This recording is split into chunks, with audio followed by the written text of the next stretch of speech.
My horse started accidentally. Sorry about that.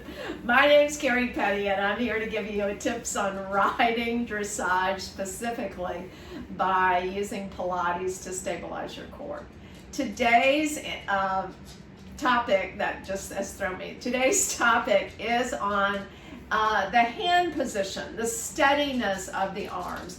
So as a dressage judge, a lot of times when you're seeing things happen, maybe an unstable horse's head, then you kind of go backwards and look, okay, are the reins steady? Oh, is the connection with the arms steady?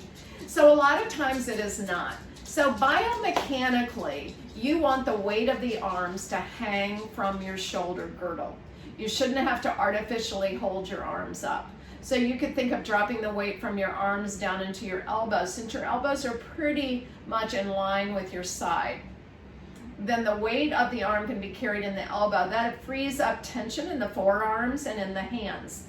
Now, if you like to raise your shoulders all the time, like a lot of us do, then you really want to look at the video that I did on shoulder stabilization. You want to try to stabilize your arm here underneath with the lat muscles and the serratus muscles. So the lat muscles are a swimmer muscle. If I press down like against the water, then that muscle pops out. It helps to stabilize the shoulder blade against the rib cage.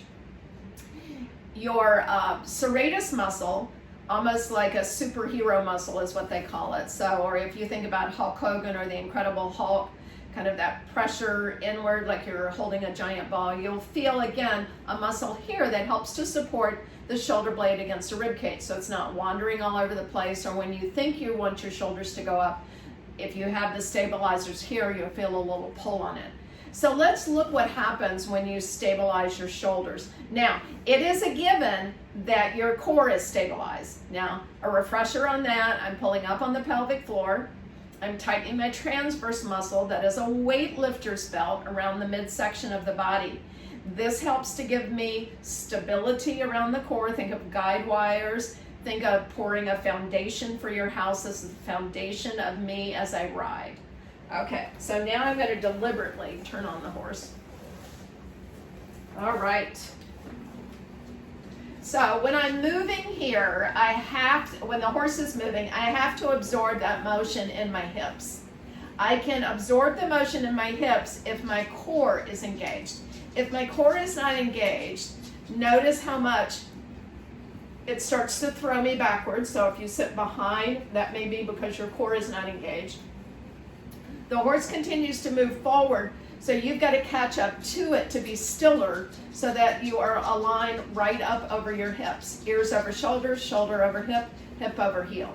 Again, if I lose my core and let go and slump, or the opposite is arching the back, and that really pitches me forward. I almost feel like I have to fall off the horse. And what do we usually do is tighten the legs, and then the poor horse has no idea what's happening. All right, so back to the shoulders. Let me get my seat back in alignment. All right. So I'm here with my arms. There's a little bit of movement in my elbows. If I lose my core, and that's just me letting go of my core, then we have this motion going on constantly. Now somebody might think they're following with the horse, but the horse really doesn't do this. Okay, if we're forward, then the elbows go back. All right, in the middle, I can even be a little bit steadier through here and really feel my hands and my forearms feel lighter and less tension when I'm stabilized through my lat muscles.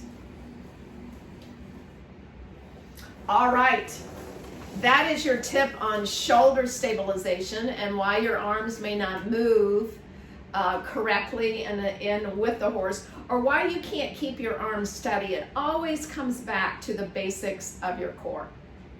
My name is Kerry Petty. Remember, life is a journey and you want to ride through it.